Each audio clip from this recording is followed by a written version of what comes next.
School management में ना एक ऐसी छिपी हुई चुनौती होती है जिसके बारे में बहुत कम बात होती है। तो आज हम यही समझेंगे कि कैसे डेटा पर आधारित लीडरशिप इस चुनौती को हमेशा हमेशा के लिए बदल रही है। ये सारी बात शुरू होती है एक बहुत ही बुनियादी सवाल से। एक ऐसा सवाल जिसका जवाब शायद ही कोई स्कूल प्रिंसिपल पूरी ईमानदारी से दे पाए कि हर क्लासरूम में हर दिन आखिर चल क्या रहा है। और यही सवाल हमें हमारी कहानी के पहले हिस्से पर लाता है। एक ऐसा सवाल जिसका जवाब नहीं है। ये दिखाता है कि शिक्षा में भरोसे और असलियत के बीच कितनी गहरी खाई है। देखिए, कोई भी स्कूल सिस्टम जो है वो भरोसे की नींव पर ही तो चलता है। एक प्रिंसिपल सबसे पहले अपने टीचर्स पर ही भरोसा करता है। और ये भरोसा सिर्फ टीचर्स पर नहीं बल्कि पूरे एजुकेशन सिस्टम पर होता है, उसके तौर तरीकों पर होता है। लेकिन इतने भरोसे के बावजूद एक कड़वी सच्चाई है कि असल में किसी को ठीक से पता नहीं होता। मतलब जब तक फाइनल एग्जाम के रिजल्ट्स नहीं आ जाते, स्कूल लीडर्स के लिए ये जानना लगभग नामुमकिन होता है कि टेस्ट कितनी बार हो रहे हैं, कौन से टॉपिक्स में स्टूडेंट्स को सबसे ज़्यादा परेशानी आ रही है, या फिर किस टीचर को सच में मदद की ज़रूरत है। और असली प्रॉब्लम यही है, क्योंकि जब तक रिजल्ट्स आते हैं तब तक बहुत देर हो चुकी होती है। सुधार करने का जो सबसे कीमती वक्त था वो हाथ से निकल चुका होता है। तो इन सभी समस्याओं की जड़ में सिर्फ एक चीज़ है, विजिबिलिटी की कमी। ये सिर्फ एक परेशानी नहीं बल्कि हर परेशानी का असली कारण है। और यहाँ एक बहुत दिलचस्प बात सामने आती है।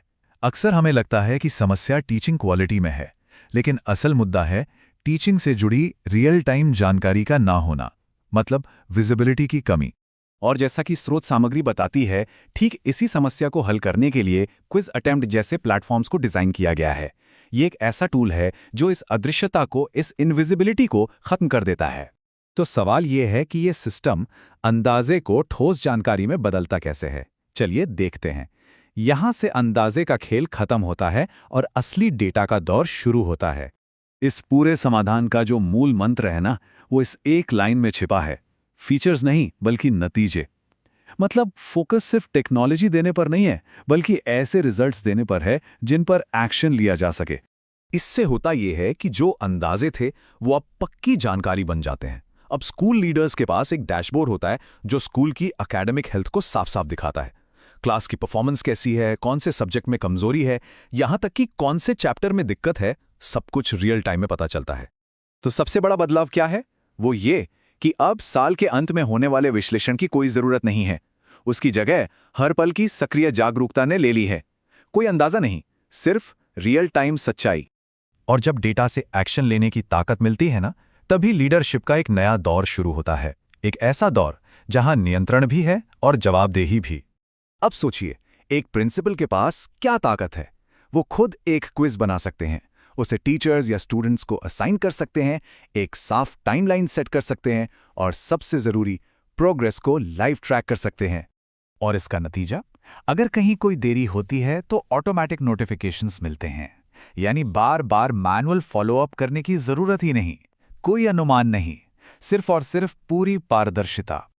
चलिए अब इस पूरी बात को एक और एंगल से देखते हैं, यानी माता पिता के नजरिए से। आज वो सिर्फ ग्रेड्स के बारे में नहीं पूछ रहे हैं, वो कुछ और जानना चाहते हैं। उनका नया सवाल अब ये है, मेरे बच्चे की रोजाना कितनी ट्रैकिंग हो रही है। ये सवाल दिखाता है कि अब उनका फोकस सिर्फ रिजल्ट पर नहीं बल्कि प्रोसेस और लगातार निगरानी पर है। और अब एक डेटा ड्रिवन स्कूल लीडर बड़े आत्मविश्वास से माता पिता को यह जवाब दे सकता है, हम रोज प्रोग्रेस ट्रैक करते हैं। तो आखिर में ये कहानी सिर्फ टेक्नोलॉजी की नहीं है, ये लीडरशिप की है।